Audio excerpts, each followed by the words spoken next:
friends, both new and old, welcome to another Buds on Film podcast. I am Scott Morris and I'm joined today by Drew Savendale. Greetings. Craig Eastman is on assignment, so we have a lovely podcast for you today, full of a random selection of films with no fixed agenda. This is our first intermission podcast of 2017, and it is going out on the day of Donald Trump's inauguration, so it may well be our last. It's maybe the last podcast ever created. We're delighted that you chose to see the fiery Trumpocalypse through with us in your ears. We'll just dive straight into the first film that we'll be covering today, which is A Monster Calls. Drew, why don't you tell us a little bit about that one? Catalan director J. Bayona brings us A Monster Calls from a screenplay by Patrick Dowd based on his own novel, a tale of a troubled adolescent boy struggling to come to terms with his mother's terminal illness. Connor O'Malley, played by Lewis McDougall, lives with his mother in a small English town, and when he is not caring for his mum, played by Felicity Jones, or worrying about her death, or stressing about being forced to live with his strict and emotionally distant grandmother, Sigourney Weaver, he is being tormented and bullied at school.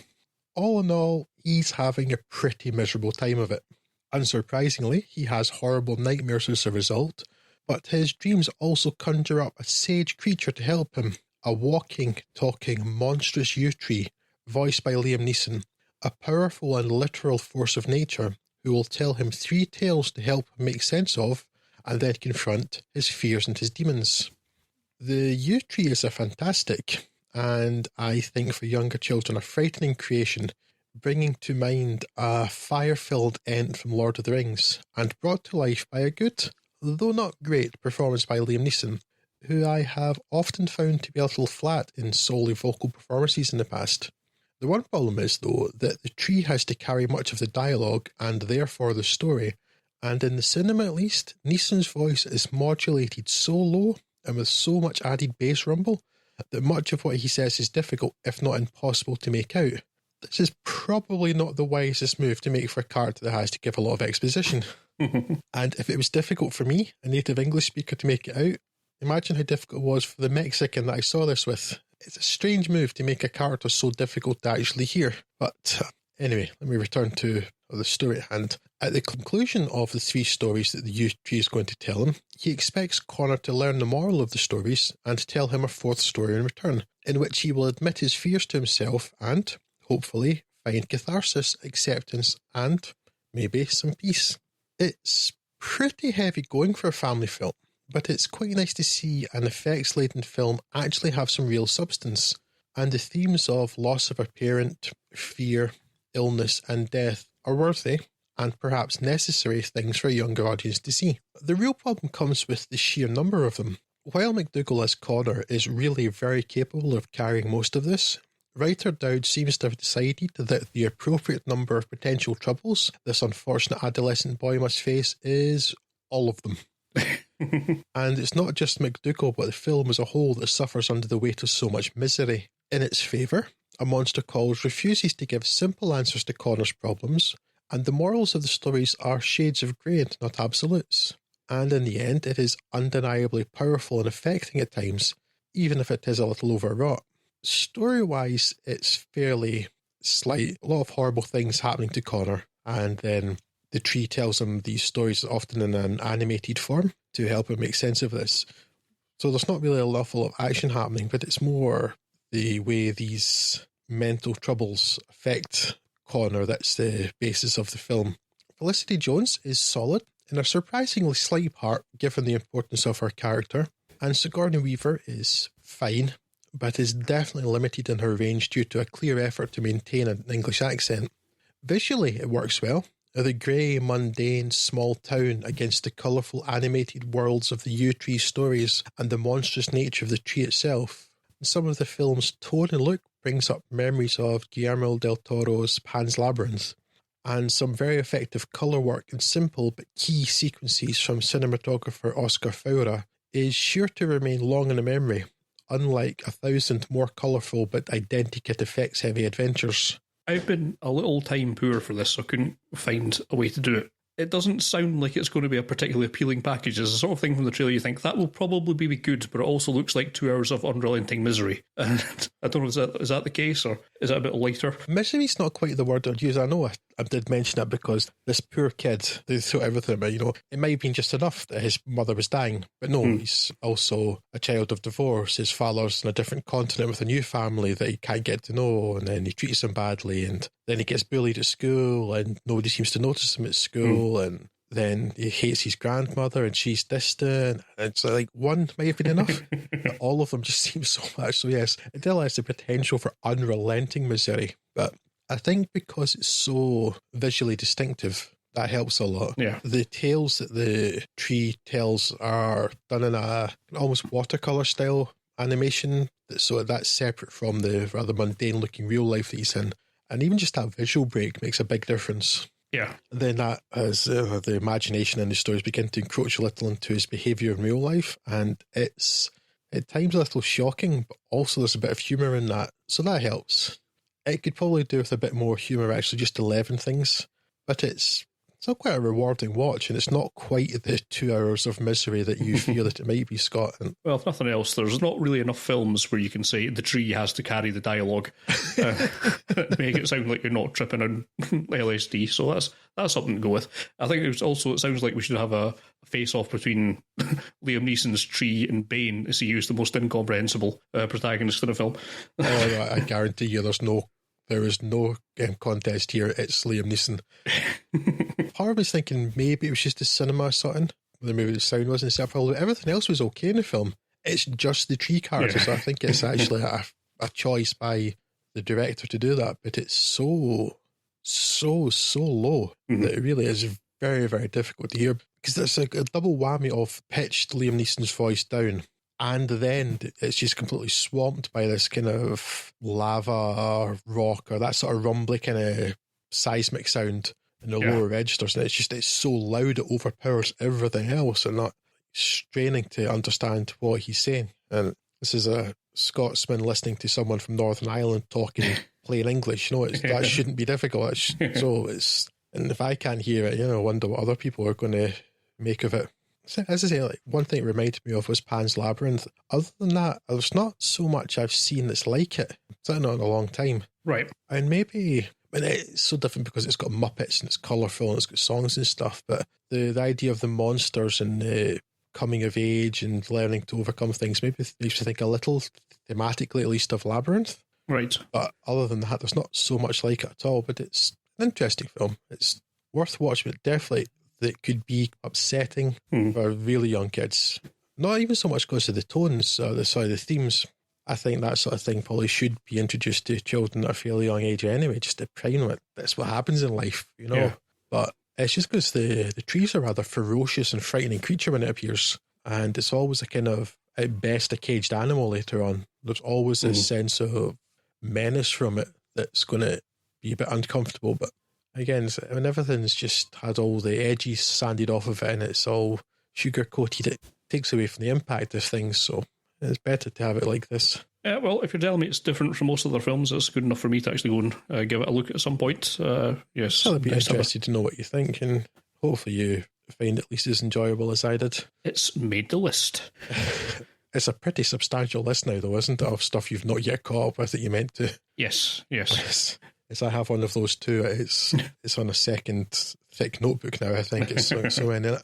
So I guess we shall crash on to Snowden. Oliver Stone has never met a conspiracy that he didn't like, so it was only a matter of time before he covered an actual real one, rather than dangerous, misguided nonsense such as the JFK assassination. We all know who did that, a time-travelling Harambe in collusion with the reverse vampires and the Mulligan Foundation. I've actually preferred the idea that it was JFK himself, but I suppose I shouldn't base much of my favourite history on Red Dwarf. No.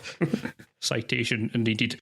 So here Oliver Stone turns to the accounts of the Western government omni-snooping released a few years back with Jordan Gosef-Levitt as Edward Snowden, the omni-snoop enabler turned omni-whistleblower. This film shows how Snowden entered the USA's spy business in a variety of roles, during which he starts questioning the reach of the programmes that he's enacting, seemingly moving from a conservative to a liberal viewpoint along the way, a struggle which takes its toll on girlfriend Lindsay Mills, played by Shailene Woodley. This leads up to his pilfering of national secrets and leaking them to the media, represented here by Zachary Quinto's Glenn Greenwald, Tom Wilkinson's Ewan McCaskill, and Melissa Leo's Laura Poitras, and also discovers Snowden's subsequent flight from a US arrest warrant and extradition warrants, leading to him holding up in Russia. Now, at the risk of minimising the 2.25 hours this runs through, that's pretty much it, and I do find it hard to believe that you've not already got the gist of what happens during the theoretically dramatic flight to freedom in Russia, that noted beacon of free speech and limited government overreach. This was, after all, reasonably big news not all that long ago. Also, if you have a brain in your head, and seeing as you're listening to the internet's most intelligent podcast, and think that's a safe assumption, you will already be aware of the horrors of universal surveillance that Snowden confirms are running in the world and a lack of oversight and all that jazz. What you may not be familiar with is Snowden's character, which I was rather hoping would be more vigorously examined in the film. It's mostly about his intellectual conflict between his belief in the liberties supposedly guaranteed by the Constitution and the ways they are circumvented, and very little is revealed about how Snowden came to change his mind. For example, it seems pretty clear as soon as Snowden first enters the service that these abuses are going on, and he actively helps make them worse for the majority of the film, but that's not questioned, analysed, or mentioned at all. And even as someone who feels that Snowden's on the right side of the debate on whether he's a hero or a traitor, which is also barely mentioned, it's tough not to see this as more of a hagiography rather than any serious attempt to capture Snowden's character. There are other issues with the film. Shailene Woodley in particular appears to have been written purely to whine in a roundly underwritten role, and crucially it's just too damn long, and my attention had roundly wandered by the end of it, despite my usual regard for Joseph Gordon-Levitt. To be fair, none of the problems are the cast's fault, with everyone mentioned acquitting themselves well, along with some very fine supporting roles from the likes of Rhys Ifans and Nicolas Cage, and they all cover some very dry subject matter as well as they can. I would be a great deal more positive about this film if you chopped half an hour out of it, which seems quite possible without really significantly altering too much, and I wonder if the material would have been better in less credulous hands than Stone's. However, it's perfectly fine and probably earns a recommendation just from the civics standpoint alone, but I had hoped for a little bit more from the film, I'm afraid. Yes, it's okay. I enjoyed it well enough, but it didn't really break any new grounds either in terms of what it's telling me about what actually happened in the Snowden leaks or in really elucidating all that much about Snowden's character. So arguably a bit of a missed opportunity. If somehow you don't know about all that stuff, then it's absolutely essential viewing. But I think if you have a recollection and read The Guardian a few years back, you've probably really got everything you're going to get out of Snowden already. But I know that you liked this a little bit more than I did from the sound of it, because you did cover this in a pick for your Films of the Year podcast. So yes, I can't disagree, and I don't want to disagree with more or less any of the points that you've made. Just that for whatever reason, I just enjoyed it more. Joseph Gordon-Levitt is very, very watchable, and that's a large part of it, I think. I mean, it's an interesting story, but yeah, your points about why he changed his mind when he did, and that not really being explored is certainly a very valid one, because it's very easy to understand how he didn't have a conscience or managed to suppress it at the beginning when remembering, like, basically he's a whiz kid. But by the time he was blowing the whistle, he was only like 28 or something. And he'd had this massive career up to that point. He'd been working at this high level for such a long time. And you can see why maybe not think about that stuff earlier. He's young, he's intelligent, he's enthusiastic, and he just really cares in the beginning about the problem to be solved as opposed to why the problem's there in the first place. That's quite easy to understand. It's just, oh wow, it's like having new technology, or just the thrill of writing his code and things without allowing himself to think too much about the consequences or the uses. But yes, why it then takes so long after that for him to grow this conscience and decide that it's wrong is, it's underexplored. And that's a feeling. And certainly Shailene Woodley's character, she's deeply unlikable. She's just there to moan, as you say, and I don't see the point of that character there at all, really. That's it. I enjoyed the film. The only real beef I have with it, and I mentioned in our other podcast, was that, and this is maybe in this film, is the point where he turns actually, is that it's apparently perfectly okay for them to spy on everybody else on the planet. It's only wrong when it's people from the United States. Yeah. And that's probably the point of this film where it turns, it's like, oh no, wait, they're spying on us too. It seems to almost be specifically him and his girlfriend, isn't it? It's, when it gets down to that level, it's, oh, right, this is what could be happening. Oh, right. And I don't know how much of that's just a tool of dramatisation on Stone's part, or whether that's how it actually went down. But, you know, he seems to be presented, he was clearly an intelligent person, and the initial beats of the film are him talking about how he's just trying to protect his country, all these kind of things. And it's never really made clear how he changes his mind into being, well, we should be protecting our country, but not at this cost to our liberties. And there's no real examination of that at all. If it was, it must have been a flyaway line when his girlfriend's shouting at him, and must have missed it. But yeah, it's not really well handled in terms of the Snowden character himself. More his actions are well handled in terms of how it's explained and shown. That could be some very confusing and, you know, dry technical subject matter. And I think to Snowden's credit, that all comes across very clearly in the film. I think he does quite a good job of explaining those kind of technical details. But in terms of the actual humanity of it, it's a bit less clear cut. And certainly manages some nice tense moments as well, like the scene where he's trying to sneak out the SD card or whatever he has with him. It's the most tense Rubik's Cube scene I've seen in quite some time, yeah. That's pretty well handled, so it manages to build some tension there. But yes, probably character is the bit where it's lacking. And it shouldn't hinge on him becoming a revelation, as you say, Scott, about it being him that's being spied on because he works for the CIA. Of course you're being spied on, you're in the CIA. I'm sure that everybody knows that that's part of the job. Yeah. But yes, as I said, it's the idea, and this is a United States film, but this has always been the case with this story in particular, but similar stories too. It's like, it's not bad if you're spying on everybody else on the planet. They don't have a right to privacy, but when the United States government starts doing it on themselves, oh no, that's bad and intolerable, as opposed to, you know, just a pretty scummy thing to do to any people at all. You know, I'm not saying that you can't or you shouldn't have to investigate people who you have a genuine cause to think are a threat. That seems legitimate. That's police work. But it's the blanket thing. But that's all. We can just blanket cover everybody. But then when it becomes the United States, oh no, now it's wrong. Bad.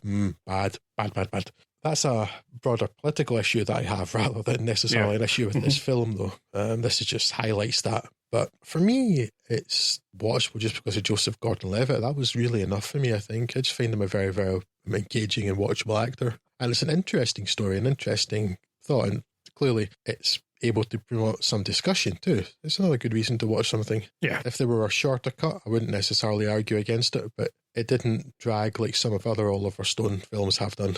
And it's not barking mad like JFK is. Yeah. And I was counting the seconds to you mentioning JFK, and I think I was wrong by about 2.5 seconds, but I knew it would be very early on. I like to get out of the way because I hate that film so much. Yes, I do recall. It's just, you have a bit of a bone to pick with that. There's an entire skeleton I could pull out of that damn film. But yes, let's crash onwards. Let's cover Hands of Stone then. Okay, well, due to computer errors, I lost the carefully prepared notes I'd made for this. Scott managed to give me a shortcut to reproducing those notes without taking much time. There's a punchy man and a trainer of punchy man, and then the punchy man punches the other men, and he's the best punchy man. There we go. Next film. To be honest, though, with a sporting biopic of a boxer, there's not an awful lot more to be said for it than that. This is the story of the Panamanian boxing legend Roberto Duran, who had a career of more than 3 decades as a boxer. And it's a long, long time. And he was very good.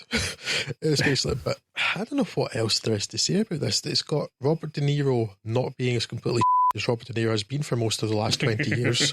Yeah. Edgar Ramirez being a boxer. It's so hard. And even when the story's interesting, boxers tend not to be massively charismatic in film unless they're Muhammad Ali. Yeah. Because I think in real life, they're not massively charismatic unless they're Muhammad Ali or possibly Chris Eubank. And I'm still eagerly awaiting the Chris Eubank biopic. Oh dear. You have to have the scene with the truck, right? Oh. Anyway, it's a perfectly serviceable film that tells the story of this young kid from Panama who has a real chip in his shoulder about the United States, who is then trained by a man from the United States and makes his fame in the United States. And that's sort of an undercurrent. There's these issues with the United States and their problems with their ownership of the Panama Canal and the fact his father was an American and who abandoned him. But I struggle to say much more than that. It's a serviceable biopic. De Niro, as I say, is considerably more animated than he's been in most times, and certainly more watchable than he was in his other recent boxing film, Grudge Match. The less said about that film, the better. Of the three Robert De Niro boxing films that would come to mind, this is definitely much closer to Raging Bull than it is to Grudge Match. That's very much damning it with faint praise, I think, because Grudge Match is so bad. Edgar Ramirez is pretty watchable, and he's a bit more expressive when he can speak in his native language of Spanish than he was in The Girl on the Train, when he was a bit more constrained by speaking in English for all of his scenes in that. Mm-hmm. And I don't know, if you've seen a sporting biopic, you basically know how it's going to go.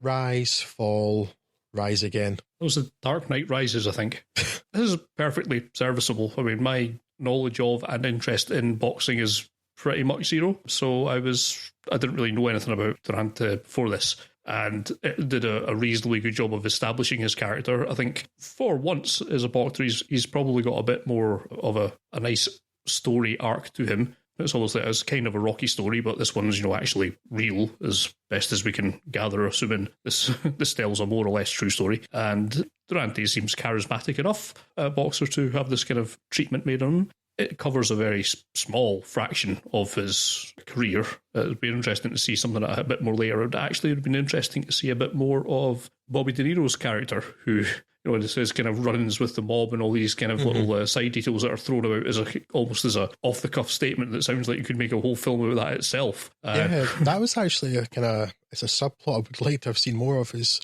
quite infamously the mafia basically ran boxing from the 19th century in the United States, and then mafia, HBO. So how did that happen? I mean, there was a friction there and things, and then you have the inevitable introduction of Don King in there, but Don King is an interesting character. It's like, sometimes you think he appears in boxing films just because, well, he's that guy with the crazy hair, right? But he's basically like a mafioso type guy anyway. Yeah. So there are interesting people in there that you would like a bit more of. Yeah, as to the focus itself, I think Durante's story as it's covered here is serviceable and it has a nice arc. But as you say, it's pretty much cookie cutter stuff. His rise, fall, then redemption at the end, and it felt almost arbitrary the way it was cut off. It's like, now he's a hero again, but when you look up even a cursory web search afterwards, you realise that the guy kept going for years after this film ends, and it'd be nice to see a bit more of that, at least mentioned in it. But I suppose you've got to pick your limits somewhere, and these are as good as any. It makes for a absolutely serviceable sporting biopic, and if that's the sort of thing you're in the mood for, this is absolutely fine. But it's difficult to get all that excited about it. I think in terms of it being a biopic, it's more successful than Ron Howard's Cinderella Man, which is... Ron Howard has some of the same feelings as Steven Spielberg of making things incredibly maudlin and sentimental. However, Cinderella Man's a more entertaining film. Yeah. Even though it's probably less of a biopic, it was based on a real boxer as well. But if you're looking for something a bit more, I don't know, authentic, perhaps biographical, then this is closer. Although, to be honest, to have some interest in boxing, the most interesting boxing film I've seen that isn't, apart from maybe Muhammad Ali is an enduringly fascinating character and always has been, because he was so much bigger than boxing. He symbolised so many other things which made him fascinating. The most interesting boxing film I've seen apart from that, it's not to say it's the best, because you still can't beat a better Rocky, but is that film where the robots punch each other. Yes, that's one. A documentary from Mexico saw the Edinburgh Film Festival years ago called Last Heroes of the Peninsula. Okay. That's about boxers who have sort of washed up but were considered in their local area in the Yucatan to be heroes. And that sort of thing's more interesting actually, because if you ever see anything about boxing, they always we're trying to get young kids in and take them off the street, give them discipline, and every thing about boxing I've ever seen mentions that. Yeah. But you see something like, I think maybe it's true, and that sort of film shows it, whereas this one, it focuses on the celebrity more than the effect in people's lives, I think. Yeah. It's just a different take on things. I don't know why I'm necessarily comparing this to a documentary, since it most assuredly is not. But I think often the more interesting boxing stuff is the real stuff. And all of the features on boxing that were ever in Transworld Sport were similar to Heroes of the Peninsula. And I'm pretty certain I have no longer got a point. And I've just got some kind of rabbit hole talking about things that are just related vaguely to the topic of the film. Yeah, Hands of Stone, it's not bad. If you like sporting biopics, watch it. And I miss Transworld Sport. Transworld Sport, generally an interesting programme. And how it could make some really obscure Mongolian archery sport seem genuinely fascinating. It's something a lot of other programmes could really take a leaf out of their book on. Nice bit of kabaddi now and again really livens things up. Sunday morning, Channel 4, Transworld Sport, then kabaddi. We've gone deep down our rabbit hole, Scott. Yeah, maybe we should return to films. Yeah, let's get back on track. The next film we're going to cover is called The Lobster. David, played by Colin Farrell's wife, leaves him for another man, which would ordinarily be upheaval enough in your life, but not in the dystopiaville that The Lobster occurs in. He's visited by the authorities and carted off to a hotel where he's told he must find a suitable partner in 45 days or be turned into an animal of his choosing. Of course. While he's in this hotel, he makes a few friends, such as John C. Reilly's Lisping Man and Ben Wishaw's Limping Man. This film has a character list that reads like the bottom end of the Avengers headhunting list. They're all in the same situation, hoping to find a match, which in this world at least seems to boil down to finding someone that matches one superficial characteristic, such as limping, or lisping, or getting nosebleeds, or being a complete sociopath. Sociopathy comes in handy for the evening entertainment at the hotel, where the guests tool up with tranquilizer guns and go off hunting the loners, singletons living alone in the woods outside of this weird system. Bagging one of them allows the guest one extra day in the hotel to find their partner. David eventually winds up escaping to be amongst them after a disastrous attempt at pairing with aforementioned sociopath, but the loner's rules are no less strange. Romance is strictly forbidden for the same reasons pairing up with is so heavily pushed in the rest of the society, which is to say, entirely arbitrarily. And David seems okay with that until he meets Rachel Weisz's short-sighted woman, whom he falls in love with. Their relationship develops in secret. But relationship. That sounds more entertaining. But eventually Leah Seydoux' loner leader catches on, leading to the events that we'll have to do as the climax. As you might have gathered, this is very far from a conventional narrative, and it's handled far from conventionally. It's treated as an absurdist, Kafkaesque black comedy, with everything very deliberately flat. Most obviously the dialogue and reading of it by the performers, but also the way that it's handled behind the camera, the muted colours and the flat framing. It's all very deliberate perhaps, but to what aim I'm not completely sure. If, as a quick swatch at other critics' reviews would suggest this is some sort of satire on dating culture enabled or encouraged by online dating, then that's some pretty slender pickings. The end result for me is something that was much more funny peculiar than funny haha. The incongruity of it all raised a few laughs, and there's some sharp writing and committed performances from a cast that in general I'm quite fond of. But for the most part of this film, I was just left a little bit confused over what it was aiming for. Now, anytime I've looked at this year's upcoming slate of films, with its unyielding barrage of comic book flicks and unwarranted sequels, I've felt a real and enduring sense of dread and despair. We're due Fast and the Furious 8, Saw 8, and the 13th, Friday the 13th film. Now, given that, I should be championing The Lobster as its unique, distinctive, and entirely unconventional film, the likes of which we really need to see more of in cinema. However, at the end of the day, I'm actually not really left with any strong opinions on The Lobster one way or the other. It's the sort of oddball experience that I would normally very much enjoy, but all I can really say about it is that it held my attention well enough for its running time, and I took nothing more from it other than a way to pass a couple of hours. For my part, at least, I'd still recommend giving this a chance purely based on its unconventionality, but I didn't really extract a great deal of joy from it. Drew, you've seen this, and I'm sure I've heard you swear about it already, so what's your take on The Lobster? Oh, yes. First of all, I've become distracted by something you mentioned. I've now got this incredibly great visual image of the relationship of this sheep wearing horn-rimmed glasses, sitting behind a desk, helping people with their love life. My head's a strange place sometimes, but I say sometimes, I mean always, obviously. Yes, I know, it was just so much lavished with praise at Cannes and other places, and I was really looking forward to this, and then I watched this and I just got angry because I honestly didn't know what it was trying to say. Yes, I think you said you've seen it suggested as a satire of online dating, which I don't particularly get, but just of a satire of relationships and in culture in general. Yes, I see that absolutely. It's the idea that society says that you have to be with someone, or if you're not, you're kind of weird. But then if you're a singleton, as Bridget Jones would have put it, if you're in a group of other single people, then you become the enemy if you leave that group to start a relationship. And none of that's in any way obscured under levels or anything. That's really on the surface there. It's like you've got a group of people where you have to get into a relationship, or the group of people who think you have betrayed them if you are single and then join a couple. And to be honest, Bridget Jones did that considerably better. Yes, and I know it's very, very deliberate, the very, very flat delivery of every line. Yeah. But it's intolerable. It's absolutely tolerable. It's not entertaining in any way. I found this so hard to get through. I mean, sometimes that really sort of deadpan delivery can crack me up. But in this, oh no, I did not care for it at all in any way, shape or form. I just didn't think it had anything useful to say. I didn't think it was funny or entertaining or well written. This film rubbed me the wrong way from the beginning, and it never stopped rubbing me the wrong way. You're probably getting arrested for that, I think. This isn't a cuff of my own home, Scott.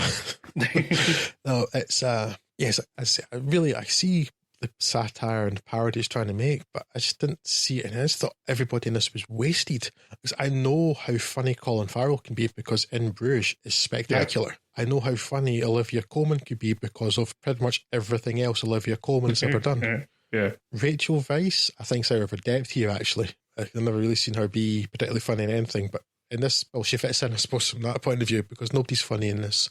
John C. Reilly's wasted. Ben Wheatley in this made me think very much more of the Ben Wheatley in Perfume rather than the Ben Wheatley of James Bond. Ben Whishaw? Ben Whishaw, yes.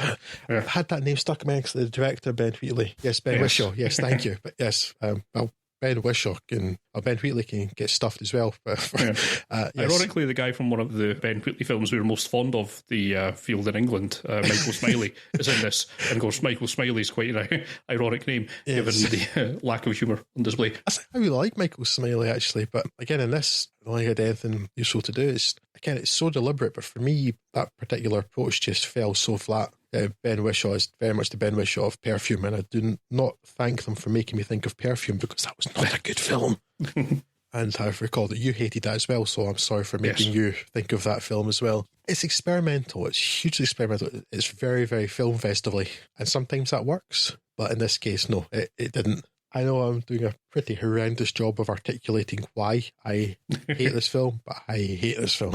Yeah, it's clearly a very acquired taste, and it's one of these ones I wonder if however way the stars aligned, if you'd watched it in a somewhat different mood on a somewhat different day, you might actually have got more from it. It's not like I can disagree with anything that you're saying about it. It is particularly because it's barely what I was saying about it as well. It just didn't annoy me quite as much as you. It just kind of was a film that I watched, and I don't think I'll watch it again. I wonder if it might have been better if not everyone was so deadpan. If some of the characters had been acting like, normal human beings. I don't know, maybe I just didn't get a connect with this in any way because I didn't really have anything like this kind of experience with dating or anything like that. All my friends seem to actually support me quite well about anything I do because they're my friends, not enemies. I don't know.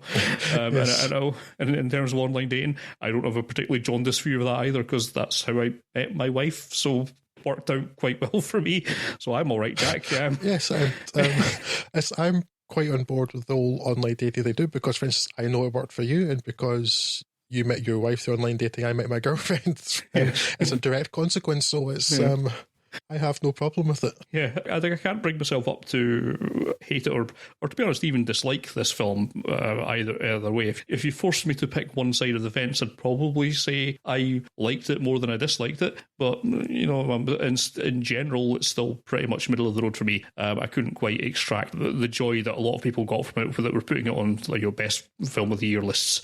So it's a swing and a dunt for me, at least, if not quite a miss. I just revised my point a bit about, I think maybe I said I didn't see the online dating thing so much, and I was thinking, now there's that whole bit about the system not allowing you to select certain things and sort of faking a profile more or less. And so, okay, that's in there, but I do stand by my point that it's more about the idea of society in general pressuring people to be in a relationship rather than it being any particular type of way to bring that about. Yeah, and that's pretty slender satirical pickings, in my view. Yes, and mine. This film, not for me. We will mention that there are dissenting opinions, of course. I believe we mentioned Stephen Nelson, that's at Scott Sachter on the Twitter. We probably mentioned this during the Films of the Year podcast as well, but he thinks that The Lobster is an original and dark satire that's a perfect antidote to modern dating culture, and he would choose to be a killer whale. If you've got to be something, it's as good a choice as any. Yes, we can't quite agree with that one, but of course your opinions are welcome, and we're certainly no place to tell you otherwise. So we shall move on to our next film, which is Elle. Paul Verhoeven, I think that's at least passable stab at the correct Dutch pronunciation, but it's so anglicised nowadays, everyone knows it's Paul Verhoeven, is not your run-of-the-mill bog-standard director. Whether they are a scathing satire of war and military fascism, or explorations of human nature, the media and corporate greed, musings on reality, or his own twist on film noir, and whether you like them or not, Paul Verhoeven films feel decidedly Paul Verhoevenly. They are distinctive and usually filled with sex and or violence, and his latest, and only his second film in a decade, is no different, and that film is Elle, a rape, revenge, comedy of manners, horror, thriller, character drama, black comedy. Because basically there was no way to narrow down exactly what genre this film fits into. Elle opens with a scene of a woman being raped in her Paris home while her cat watches unconcerned. Where this scene is somewhat different from many other similarly themed films is that the woman's response and the sounds she makes do more than a little to suggest that she may be finding something enjoyable in the experience. This is certainly a theory potentially given weight by her later behaviour. For example, while having sex with her lover and husband of her best friend, she lies almost corpse-like. That could be read as her feeling like an object in response to her partner's exhausting physical requests. It could be that she is deadened to the experience due to trauma, or it could be that she is recreating her attack. It's only one of several moments where the film raises uncomfortable questions, but provides no concrete or easy answers. After her attack, the woman, Michelle, played by Isabelle Huppert, cleans up, takes a bath, and goes about her life as if nothing had happened. I suppose I was raped, she casually tells her friends at dinner, all of whom seem considerably more affected by the attack than Michelle, who, after previous bad experiences, refuses to go to the police. While Michelle carries on her complicated life as mother to an idiot son, daughter to a vampirish gigolo-loving mother, daughter of a notorious serial killer, and CEO of a video game company working on a game which involves a rape fantasy, the experience of the rape keeps butting in, and she does try to determine the identity of her attacker. But also, she fantasizes about having revenge, but these fantasies evolve from a straightforward violent defense to something much darker and more complex, a power role reversal. While more closed-minded reviewers have suggested the film is immoral, particularly those with very simplistic ideas of sexuality, a far more appropriate word is that used by the director himself to describe his film, and particularly its heroine, amoral. Morality isn't at the heart of Michelle's story, character is, and this woman's roles as victim, or masochist, or avenger, the changes between these character roles are not expressed in moral terms. It's certainly an interesting film, and probably worth watching for Huppert alone, but I find it difficult to say it's enjoyable. Now, for a film that is about rape, then that's okay. It can be interesting or compelling without being conventionally enjoyable, but the other portions are different. Elle is 3 films in one, and Huppert's excellent performance is necessary to anchor them together, as otherwise the tonal whiplash could make the whole thing unwatchable. It's not even as if the individual pieces could stand on their own. While there's certainly humour in the comedy of manners portion, and intrigue in discovering the identity of the attacker in the thriller core, the film has a singular lack of likeable or relatable characters, and the motivations of the central character in particular are opaque to me. It is, though, very well crafted and strongly directed. There's an argument to be made that this is Verhoeven's finest work, but I'm still not sure I'm on board with it, and I think I need to see it again. Just to quickly go back to what I said about the comedy bit, though, certainly there are intentional bits of tonal whiplash there where something will be so blackly comic and you will laugh and then find that laugh choke in your throat a moment later with what happens or is mentioned. But I do very much recommend our listeners watching it at least once, however, partly for Huppert's performance, as I previously mentioned, but also just because it's a really interesting film to talk about. Is it irresponsible? Is it misogynistic? Or is it about female empowerment? Is Verhoeven's blatant button pushing to prompt us to think about the psychology of victims in a different way? Or is it just to provoke a visceral response? Or is it something else entirely? And after just one viewing, every one of those possibilities more or less seems open to me. It's really kind of echoing what you say. I mean, I normally don't like to review films until I've had at least a week to think about it, to let it kind of bed in and percolate around, which is why we're not covering La La Land in this episode. But if you want a brief preview of that, go and see it. It's quite good. But for Elle, I watched this, I think, 3 days ago now, and I still actually don't really have the first clue what to think about it. It's difficult, but it's in a good way difficult. I mean, it's hugely challenging, and I think, I suppose the first thing I say is I would recommend that everyone listening watch it. It's not easy or enjoyable, but it's a prime example of what film can do to make you actually change and challenge assumptions and change your outlook on certain things, and particularly the rape scene and its subsequent echoes through her life is something that is, if you're a refugee from sort of the 80s, the 90s action cinema and exploitation films and all these kind of things, I'm so used to rape being casually thrown in as a motive for someone, not normally the girl, to go and get revenge on a group of people, that is really quite strange seeing it used the way that it's used to influence motivations in this film. And it is so radically different from anything else I've seen on that basis. It is not something that is just thrown in purely for shock value. It is a very real, complex and French way of putting something like this into a film. I'm sure I read somewhere that Verhoeven said this was initially going to be set in Baltimore or somewhere like that. Yeah, was in it? the US, and he said that they decided to put it back in its native France because no American actress would have taken on such an amoral role. Really silly, but maybe it plays more easily in France than anywhere else. Well, for better or worse, they've always seemed to have, certainly given that their mainstream cinema still is not really all that mainstream, if you know what I mean, compared to the mass market of Hollywood, they've got a bit more leeway in portraying more realistic, I would say, sexual morality. The characters here are having affairs, and a lot of French cinema, that kind of thing is not exactly portrayed as positive, but it's shown as something that happens in real life, as you know it does, whereas it's played a bit more simplistically in a lot of American media. Yes, I think French cinema culture is generally more sophisticated than pretty much any other culture I'm aware of, actually. And also there's the thing that I've always liked about French cinema and Italian cinema to a degree, but I'm considerably less familiar with that than France. But that's the thing that here is a bit of a problem. In the United States, definitely is. It's just sex at all. The French are clever people who have realised, that sex is A, good, generally. Let's not set this film aside, right?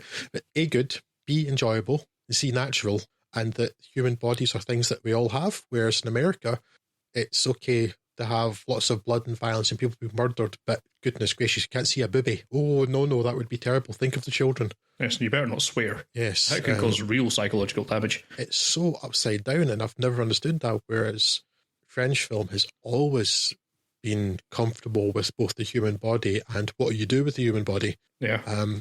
It's had things the right way around, and then it's violence is the thing that you want to not have if you can avoid it. Yeah, in terms of Elle, I can only really reiterate what I said earlier. I think it's a really strong, powerful film, and everyone that's listening to this podcast should watch it. Yep. I can't really give you a great deal of explanation why or how I think that should do, because I'm neither a sociologist or enough of a film scholar to really give you those points. But it would be interesting to, as you say, watch this at least another once somewhere down the line and revisit this and see if we're still talking about it at the end of the year and see if it's really holds up as being a contender or being something special, or if it is actually just exploitative. I don't think it is. I think this is challenging some sort of long-held assumptions, and I always like to see that kind of thing in cinema.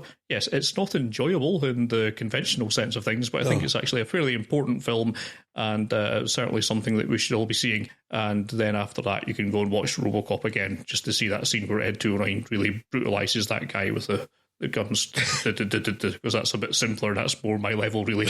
I don't know. But yes, Elle's great. RoboCop, really, if you get into it, it's not all that simple. Considerably simpler than this, yes, but between us, we've probably said this 8 times now, but everybody should watch it for cinematic experience and education, if nothing else. Cinematic edification. Isabelle Huppert recently got the Golden Globe for Best Actress, and boy, was very that well deserved. Really, yeah. and really, even if the rest of the film didn't have enough interest, I think it'd be worth it for her alone.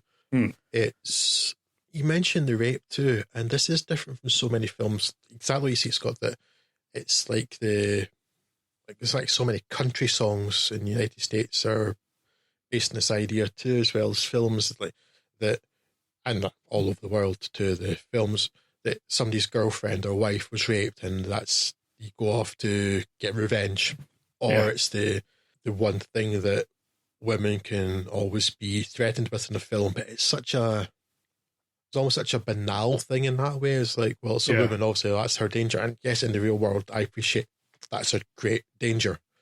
Please do not think I'm downplaying that at all. It's much the way it's portrayed in film is so mundane and banal. It's like, oh yeah, well, we can't really think of anything interesting to write here. Well, maybe the guy could rape her, or threaten to rape her, and I'll do. And that's their characterization. Whereas here, it's so much more complex. And it's portrayed so differently too, because the opening of this film is black, just completely black screen, and then you just hear someone having sex, and that's where the ambiguity of whether maybe she's enjoying it or not is, you're not sure from that very opening scene. But there's none of the usual build-up to a scene like that of like either some man has been snubbed or something and then he gets what he wants anyway, or the woman hears someone in the house or someone falling down the street or something. It just black screen and cuts to the middle of the act, and that's how the film opens. And that in itself is so different from how it's handled in most other films, and it's a very powerful opening. Oh yes. And then at the same time, despite the fact that that's how the film opens, and that's obviously a running theme throughout the film, that act of rape, it doesn't really define the character. No. And it doesn't even really define the film, which is kind of remarkable. Yeah. And honestly, I think the more I talk about this film, the more I like it. And I like it even just for the fact that it's making me want to talk about it. Yeah. Really, it's such an interesting conversation piece, this film. And technically, it's so well made. It's so well acted, and it's the issues I have with it, if any, are more about, I am not sure about some of the characters, and certainly character motivations. Still not sure whether that's deliberate or not, or whether they're badly written. I mean, for example... the girlfriend of the idiot son is... Yeah, she's a harpy. Yeah. Yeah, she's just this horrible harden. She's kind of pantomime villain like this, and then the son's quite thinly written. He's a bit of a cuckold, really, isn't he? Almost literally. And then you have her friend whose husband she's sleeping with, and some of her things, I don't want to spoil what happens, but some of the things she does, like, really? Should you not be a bit more annoyed about that? Yeah. And the things that happen to her character. So I really don't know quite what to think of that. And then when you've got the central character who, because of things that happened in her past, she doesn't go to the police at first, that I understand. But later on, when she doesn't go to the police despite there being physical evidence and things, I think maybe they're taking that a bit too far. But I don't know, maybe I'm missing the point about why she's not doing that. I don't know. But yes, it's not so much in the last year that I can remember has made me think quite so much. Yeah, I suppose the interesting thing is that they're thinking about aspects of it that are in no way that, well, not the majority of the film's runtime is concerned with this. If you broke it down, there's a lot of subplots that, if I'm being hypercritical, I suppose, only seem to be there to expand the running time into a film length rather than just being 1 hour, if you know what I mean. I don't think the character of the son and that little relationship with the Harridan has any actual purpose or worth in the film as a whole. It's just something there to pass the time. It's almost as though that's been used as a spacer just to give you some time to think about what's going on in the rest of the film. I'm pretty sure there's a lot of this film that is inserted deliberately as just empty calorie filler for you to digest the rest of what's going on in the film. And I don't know if that's a flaw or if it's actually genius on Verhoeven's part. Yeah, I'm repeating myself. It's definitely a recommendation from me, and certainly one of the most thought-provoking and distinctive films I've seen in a good long while. Yeah, I'm certainly going to watch it again. I'm not sure how long I'm going to give it. I think maybe something like half a year, I think, would be quite good. I'll watch it again in the summer. And maybe even after I've done that, we can revisit it in a future intermission podcast. Yes. If maybe you've done the same, Craig, can maybe catch up on that point too, just to see whether I feel any different down the line. But yeah, it's a must watch for so many reasons. Yeah. And yes, I mean, silly apart because of that opening in particular, that some of it's going to be uncomfortable for people to watch. But you don't want to always be just having comfort in cinema. Using cinema as escapism is okay. Sometimes you need that wee bit of acid in there just to make everything else better, even by comparison. Yes, it's one of the most thought-provoking things I've seen in quite a while. Okay, so talking of tonal whiplashes was Star Wars, Scott. It's returned to a galaxy far, far away, which Disney has determined we are going to do approximately 400 times in the next couple of decades, I think. Yes. Right, Star Wars Rogue One. The march of the Disney Star Wars franchise continues with this side story, which is a direct prequel to A New Hope that ends about 5 minutes before that film starts, timeline-wise. It's the tale of the quest to get a hold of the Death Star plans, making it an exceptionally loose adaptation of the first level of the 1995 Dark Forces video game on PC and Mac. Don't play the PlayStation port, though, that's kind of crappy. I thought you were going to say it was a very loose adaptation of the opening scroll for episode 4, but... Rogue One mainly concerns itself with Felicity Jones's Jyn Erso, who finds herself busted out of an Imperial prison camp by rebel intelligence officer Cassian Endor, played by Diego Luna, and his reprogrammed Imperial droid K2SO, laconically voiced by Alan Tudyk. Jyn's hauled in front of Mon Mothma and other assorted bigwigs and strong-armed into helping them make contact with the exiled extremist Saw Gerrera, played by Forrest Whitaker, who happens to be the guy who raised Jyn after her mother was killed off and weapons designer father Galen, Mads Mikkelsen, taken by the Empire. Now, word has reached the Alliance of a message that Galen has smuggled out to Gerrera, and they must know the contents, and they hope that Jyn can give them a foot in the door. So, off they go, trying to contact Gerrera on some Imperial-occupied backwater pursued by Imperial forces headed by the Director of Unusually Large Weapons Installations, Orson Krennic, Ben Mendelsohn, and the weapon that Galen has designed, which, of course, is the Death Star. This fully armed and operational battle station shows off its hitherto unseen love tap, alt-fire mode on said backwater planet, but not before Jyn hears her father's message. He's in a small vulnerability in design that, well, I'll assume you've seen A New Hope, so let's skip over all of that. However, to exploit this, they will need to get a hold of the Death Star plans, which will entail breaking into a very high security Imperial Archives facility, which sounds like a suicide mission. And at this point, I'm going to warn you that we're going to spoil the hell out of this film. So if you are the 2, possibly 4 people on the planet that have any interest in Star Wars and haven't seen the film, I advise you to just basically stop this podcast now. So, last call? Last call? Okay. It sounds like a suicide mission, and it is a suicide mission. Everybody dies. But they do manage to transmit the plans to a waiting blockade runner replete with Princess and a small bin-shaped droid. And so ends the factual part of this review, and I shall now convince, henceforth, with the bloviation. Rogue One is one of the most poorly written big-budget films I've seen in a very long time. It is a very boring film for a number of reasons, apart from its being a very irritating film for a number of reasons. Here's a few of each.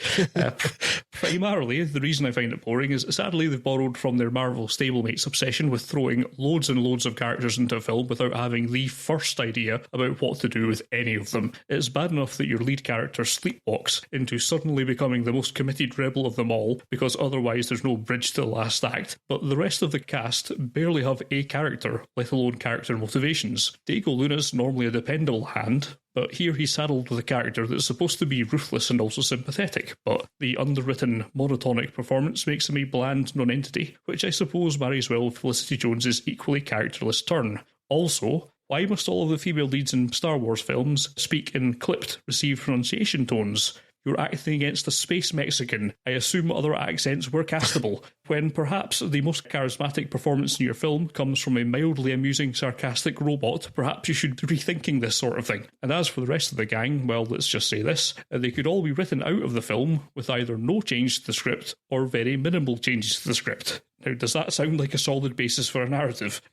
Particular mention must be made of Donnie Yen and Wang Jiang's roles, which appear to be inserted because, firstly, we must appeal to the Chinese market, and secondly, because although there's no reason to have a Jedi in this film, but we want a Jedi in this film, we'll just put a Jedi in this film, but not call him a Jedi. Now, you may think I'm being cynical, but not half as cynical as the people that wrote him into this script. Those 2 characters are basically Obi-Wan Kenobi droids. It's R2-D2 and C-3PO with a bit of Jedi stuck together. Yeah. I mean, ironically, despite their obviously parachuted nature in the script, they're probably better realised than most of the rest of them, and certainly have a bit more of a human relationship with each other than the rest of the cast managed to display, but still, they're entirely just bolt-ons to the main plot. I mean, when you get to the end of it, what is Donnie Yen's character called upon to do? Hit a switch.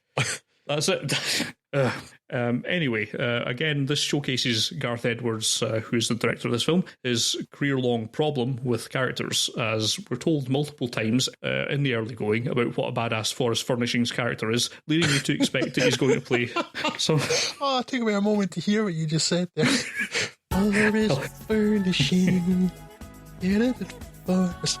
Thank you, that jingle's in my head all night. I've only heard that in 20 years, but well done. Yeah, but I was expecting that he was going to play some strong, pivotal role in the film. I mean, we're told multiple times what a badass he is, but more fool me what he does. He mumbles a little bit, and then, despite ample opportunity, does not flee from an oncoming wave of destruction for no reason whatsoever. None. And then he says the sort of line that you would normally spout off when you were going to make a heroic sacrifice to buy the character some time to escape or something, but he doesn't do that. All he's going to do is stay and get exploded.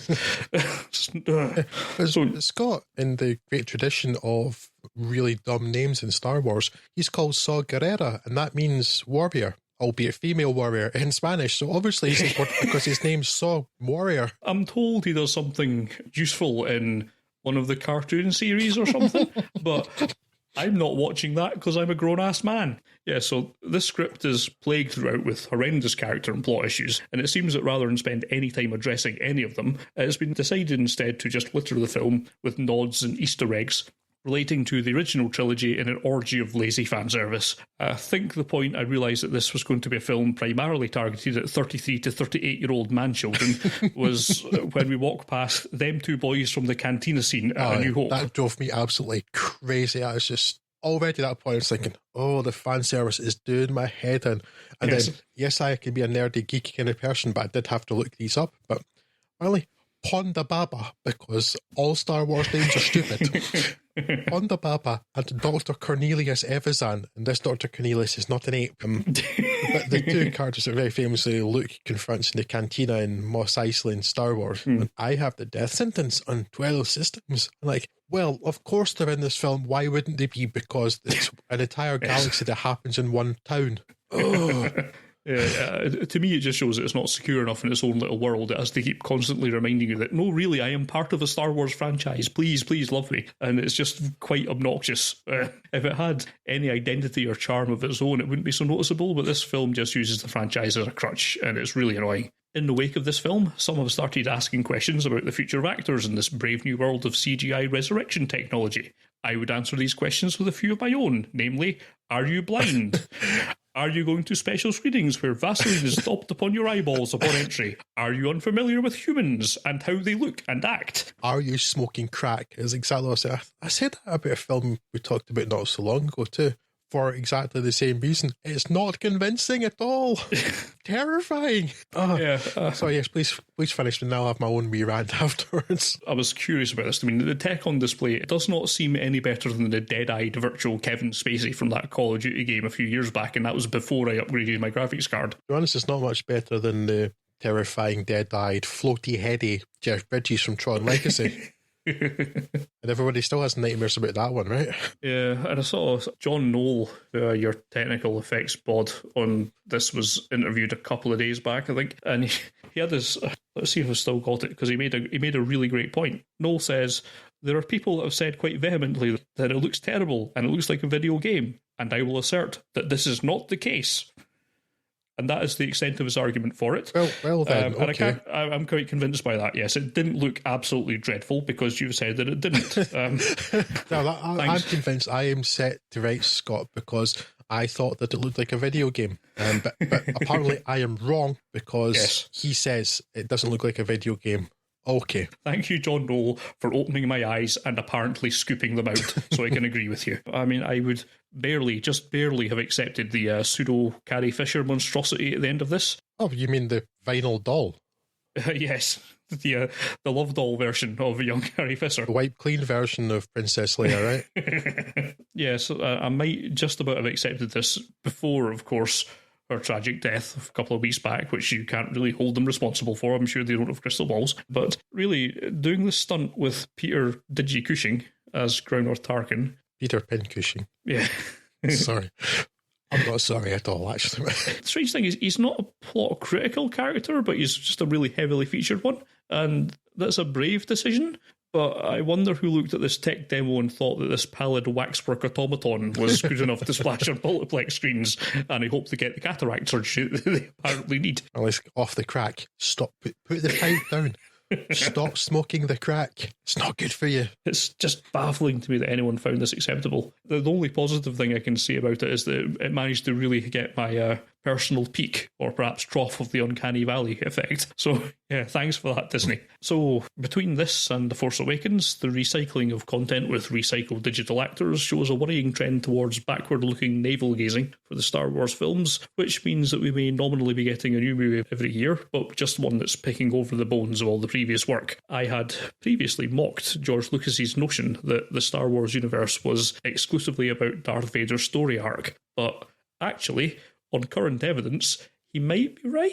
Well, that's because of the decisions all those people are making to make it only about Darth Vader, as opposed to thinking it's meant to be an entire galaxy with a republic of 1,000 generations, or 1,000 years, depending on which version of the George Lucas films you watch, because he can't make up his own mind. But with 1,000 different systems, but no, it all happens in 4 planets with 8 different characters spread out over them. If I'm going to give it some plaudits, and I suppose I should, Darth Vader is perhaps the only returning character that's handled correctly in very short action scenes, which does join up with the wider action scenes. Gareth Edwards, for his faults, can shoot action quite well. The whole kind of assault at the end is very competently shot, and it's as good a battle scene as you've seen in Star Wars, or ever, actually. It's perhaps the only redeeming feature of the movie. Pretty explosions and all, but it's very difficult to hear about them, given the soulless puppets that carry out the action. So for a franchise that's banking on nostalgia, Rogue One was at least more successful in triggering that for me than The Force Awakens was. Tellingly, not for any of the films, or even the novels, but for the video games. Video games which did the comic relief robot shtick better, such as the Knights of the Old Republic, and games where the space battles were far more engaging when you actually got to control the X-Wings yourself, such as, TIE Fighter, X-Wing, all that kind of stuff. And they also tended to have more defined and likeable characters also. So, as mentioned earlier, I'm under no illusions that anyone with a passing interest in this hasn't seen it already, but I would still recommend against watching Rogue One. For me, almost as bad as Captain America Civil War. First of all, I think especially the Lego Star Wars video games are considerably more entertaining than most Star Wars films have been in a long time. Yeah. That said, and I basically agree almost entirely with everything you've said. Yeah, I enjoyed Rogue One. Which is some sort of mad cognitive dissonance going on, because that makes no sense, because everything you say is right and I still was entertained by it. Maybe it's because it's not The Force Awakens, because The Force Awakens, while I enjoyed it more the second time I watched it not so long ago, it's not the same thing as saying I enjoyed it, because The Force Awakens bothers me a lot. And while this film has the same ridiculous level of fan service that The Force Awakens has, at least it's not the same film over again. It is a different film with a different story and different characters. Well, to a degree, anyway. But yes, the fan service is a thing that really bothered me. And again, going back to my point, Scott, about it meant to be this huge, varied universe. And the extended universe books at least try to explore that a little. And they're often terrible. They were usually terrible, but they occasionally get something interesting. And at least they were trying to go to different planets and have different races and different people. Just something that wasn't the same 4 planets with the same 8 characters. Yeah. And because The Force Awakens certainly didn't manage that. It's like, what do we have here? This planet's called Jakku, but it looks just like Tatooine. It's not Tatooine, but it looks exactly like Tatooine. At least 3 other films have been set. No, it's not. You should. Okay, it's not Tatooine, okay, shh. But there's just so much ridiculous fan service. And even from the beginning, near the beginning, you find out that the Death Star isn't powered by, some sort of large nuclear reactor or fission reactor or some fusion reactor, something like that. No, the big weapon of the Death Star is powered by kyber crystals, which, for people who know Star Wars lore, know that was originally what the plot of original Star Wars was meant to be. It eventually became morphed into what powers a lightsaber. And yes, I know that I know these things, so I'm a nerd too, but it doesn't mean I like seeing them repeated constantly. The original thing about Star Wars was there was no Death Star or anything. It was about search for this galactic holy grail called the Kyber Crystal. So instead of coming up with something new, they've stuck in this name into Rogue One. And then they have Wampas, which as far as we're aware are a rather stupid ice creature living on one moon, far, far away from anywhere else, suddenly a pack animal in the middle of the city with carrying the pack for the stormtroopers. Because yes, let's just reuse everything. Then there's the thing we also mentioned, Ponda Baba and Dr. Cornelius, you crazy ape. I love his toffee cape. And there's a nerdy reference and nobody's going to guess Scott. So yes, it's just incessant fan service, which bothers me because I found Diego Luna more watchable in this than you did, but certainly not anything like as watchable as Diego Luna normally is. Yeah. Diego Luna is very, very entertaining. And again, also I like Felicity Jones. I found her watchable, but all of the other great actors in this are just really wasted. Like Mads Mikkelsen in particular, who's, I don't know, just the most mundane person you've ever seen. It's like, I'll go and work for you. You hide. I'm building the Death Star. Okay. I'm only pretending on this. And it seems at a flat level all the way through it. Yeah, I thought it was a bit perfunctory in Doctor Strange, but that looks widely ranged compared to his performance in this film. Okay, Alan Tudyk is that droid, quite entertaining as he usually is. Star Wars is once again relying on these robot characters for comic relief. It's like, it's never a good sign. No. Fan service, first big beef. And still, despite all this, I'm quite enjoying it. Even though, as my girlfriend said to me after it, though, it's like, all the Star Wars films are more or less the same film. And they're tremendously samey. And this is by far the most enjoyable one I've seen since Return of the Jedi, but there is a definite sameness to them. I will say, though, for this film, there is a bold move making the central conceit about a bureaucrat determined to see that he gets appropriate credit for his work. Though, talking of bureaucracy and stuff, given what happens in The Phantom Menace, or rather what doesn't happen in The Phantom Menace, then that's not unprecedented for Star Wars. But it's strange, like Ben Mendelsohn's largely, his character motivation is to make sure nobody steals his credit for creating the Death Star. But the other thing, the one thing I want to talk about, you've already mentioned, is Grand Moff Tarkin. You people are smoking crack, it's awful. And I have two really big issues with this, and one's actually more important than the other, but the first one is just, it looks awful. It's terrible. It really does. I'm struggling not to just string together a string of expletives right now because it's appalling. If it were a video game, it'd look pretty fantastic, actually. It's not a video game, it's a film, and it's the most unnatural looking thing I've seen in ages. It doesn't move naturally, and I'm definitely saying it and not he. It doesn't move naturally. It doesn't look natural. The light on it's wrong. The animation's really weird. It moves kind of choppily. Yeah. It's terrible. And anybody who thinks that is convincing, I really don't ever want to meet, because you've got really disturbing ideas of what humans look like, because I assure you it's not this. The second thing, it's an issue that I know lots of other people have, and it's been an issue for me since a chocolate advert, actually, of all things, is the ethical concerns. It's perhaps less of an issue in this film because this was using a digitally created actor. I can't put enough quotation marks around actor there, but using a digitally created actor to reprise a role that he had already done. So while he didn't get to choose to do that role, it's maybe not so bad. But it's the whole precedent here of having an actor who's now dead but use his likeness in something. And I think it's a dangerous road to go down. It's sort of a slippery slope. Yeah, Peter Knoll addressed this as well. And what he said was that he thinks they weren't doing anything that I think Peter Cushing would have objected to. It was done with a deal of affection and care. We know that Cushing was proud of his involvement in Star Wars, and he'd said as much, and he regretted that he'd never got a chance to be in another Star Wars film because Lucas had killed off the character. But I don't know how you square that with something that's just seems to have come out. I don't know exactly how correct it is, given it's just going as we're recording, but Disney appear to have confirmed that they're not going to use a digital Carrie Fisher in any of their upcoming films, because that would be insensitive.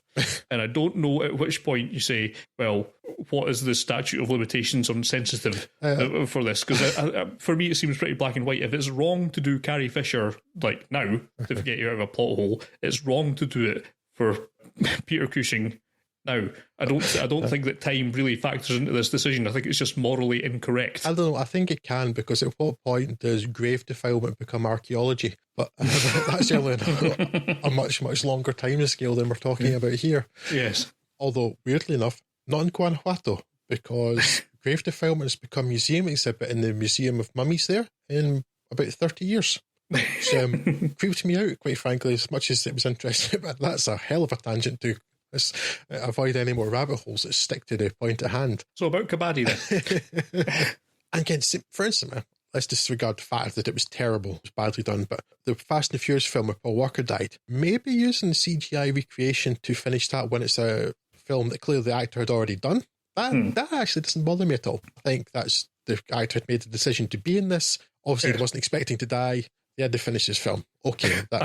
Although in that instance it was so bad you could probably just got his brother with a mask on to play, and it would have been any less convincing. I think is what they did, but then they forgot to actually add any processing afterwards. But that gets a pass from me. I don't have any ethical concerns about that, actually, because he had made the decision to be in that film. That's okay. I think that's legitimate. But and you were saying about, obviously we did it with respect.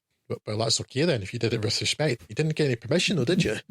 Yes. And they said that, I read just today, that for Peter Cushing, they'd got permission from Peter Cushing's estate. Yeah. Well, that's nice, but are Peter Cushing's estate Peter Cushing? No, then they're not relevant.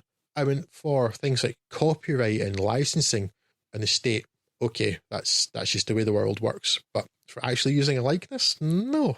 I find it deeply troubling. And where it bothers me most is just like where this leads to. And I mentioned a chocolate advert earlier. There was an advert for Galaxy Chocolate, I don't know, it's a good 5 or 6 years ago now, I think, where they recreated Audrey Hepburn, and it's about 1,000 times more convincing than this film is actually. While it has a sort of technicolor look to it, it's actually, as a human being, is 1,000 times more effective than the Grand Moff Tarkin, which ought not to be possible given the rate at which these technologies advance. But it's that idea of using someone's likeness, and if then something as big as Rogue One starts making use of it, then it's going to become more popular and more accepted. And I have such a big issue with it, because what if you suddenly put somebody in something? I mean, because I always think about this, it's a chocolate advert, but what if Audrey Hepburn didn't like chocolate? Simple as that, or thought that maybe junk food like chocolate was actually bad for people's health. Or she didn't. I don't know if Galaxy's made by, but like, you know, a massive company like Nestle, who have had sort of bad controversies in the past over various things, maybe she wouldn't work for a company like that, you know, being a UN and goodwill ambassador and things like that. So you start having the potential of putting people in things that they wouldn't support or endorse, but you're effectively getting their endorsement from beyond the grave by doing this.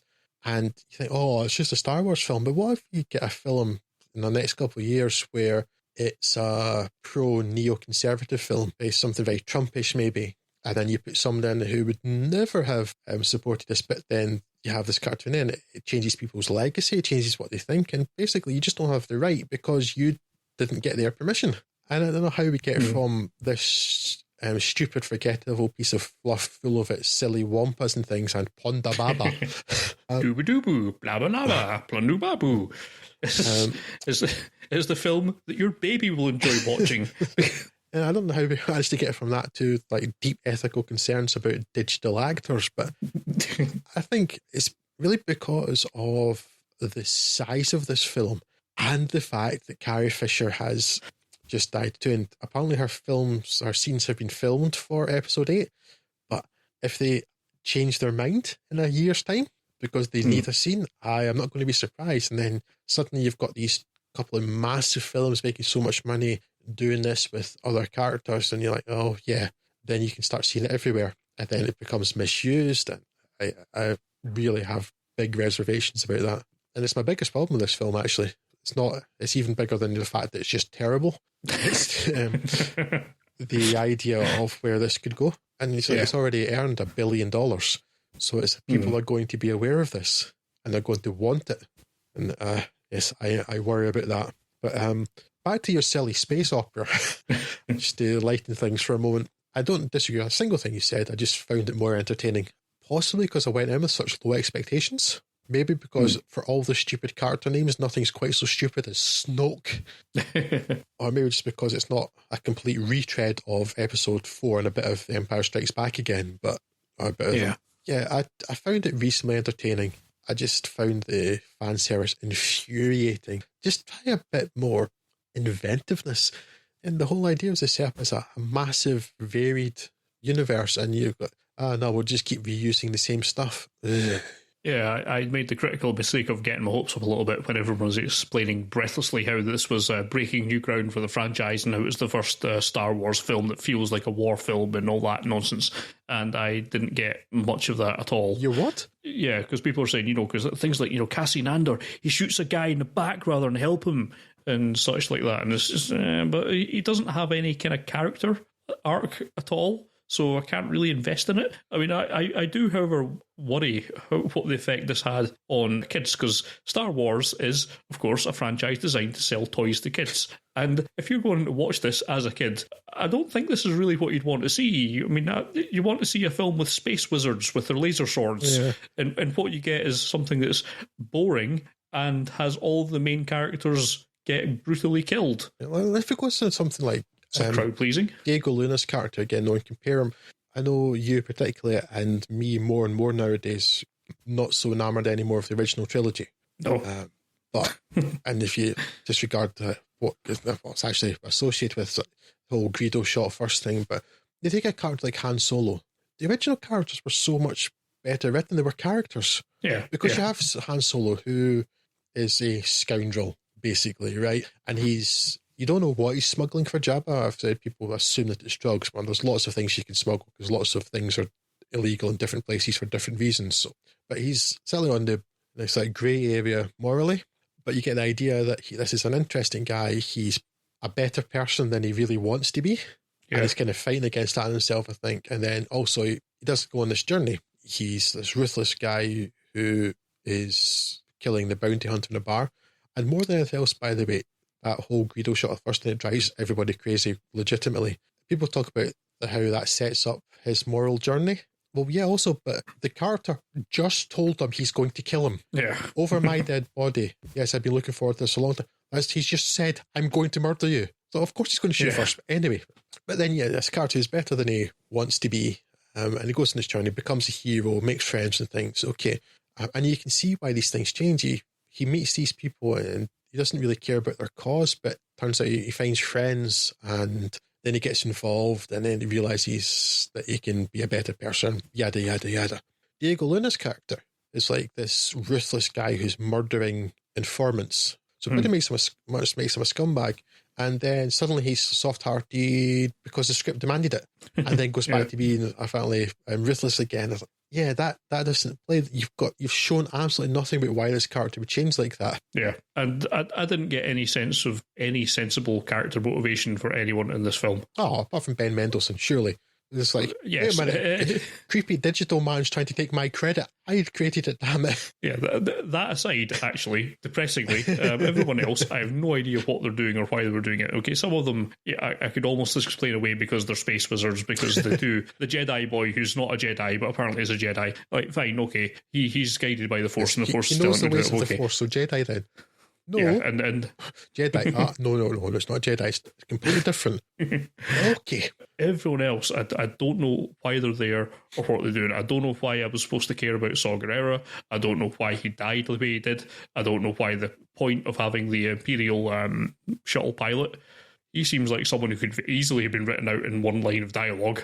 I don't think he's of any use whatsoever, and he didn't have any particular journey or anything to go on. And everyone in the film just is roundly underserved by what's been served to them. It's a film where there's no characters to care about. No one has a character arc because they don't have a character. It's just... Sadly enough, I do probably agree that it is the most enjoyable Star Wars film since Jedi, but it's still rubbish. I don't know, it depresses me. I did wind up watching this again just before we recorded just to make sure that I'm not missing anything. But no, there's nothing to miss. There's very little in this film.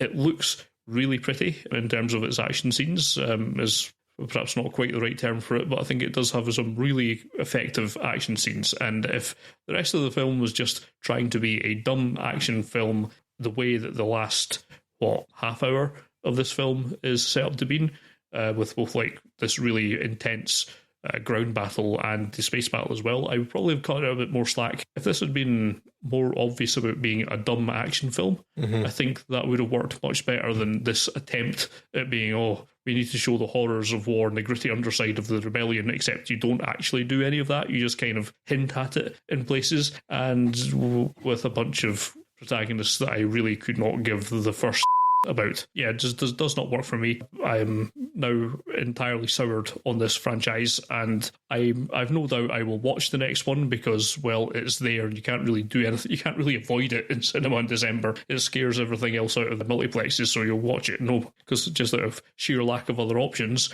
But when I do, I will be disappointed again and wish I'd spent my time doing anything else. Again, for me, I agree with almost everything you said, but I just enjoyed it more, and for reasons I'm not clear on. But it's, I don't know. I keep coming back to this, but the fan service thing really niggled at me. It's like, could you just try something new? Yeah. I don't know if that's a J.J. Abrams thing, because he has the same problem with his Star Trek rebooty-verse. Oh, I'm sure this is a studio thing. But, I'm sure this is heading down from Disney. I don't even think it's I was going to say, I don't think it's a J.J. Abrams thing or a studio thing. I think it's a Star Wars fan thing. I think it's what a lot of people want. Well, I think that ties back to the studio, because if the studio was wanting to make risks and push this out in different directions, it could, but it's not going to do that given the amount of money they've spent on it. Disney don't do risks. They're going to try and keep people as happy as possible, and if that is just circling the drain with the same references that everyone else has put through for the rest of it, then that's what they'll do, as long as that keeps making money. And this took a ton of money, so they'll keep doing this fan service stuff where they just put in things that have no real reason to be there. I mean, even things like that battle at the end where there's AT-ATs walking all about the place. It's like, why would you have those there? If you were trying to defend your own base that you control, you wouldn't park tanks everywhere. That's what they are. They're big assault weapons. Yeah. They're useless in terms of defence. But it's another thing that was in the previous film, so you can put it in and people go, I remember that because that was in the previous film.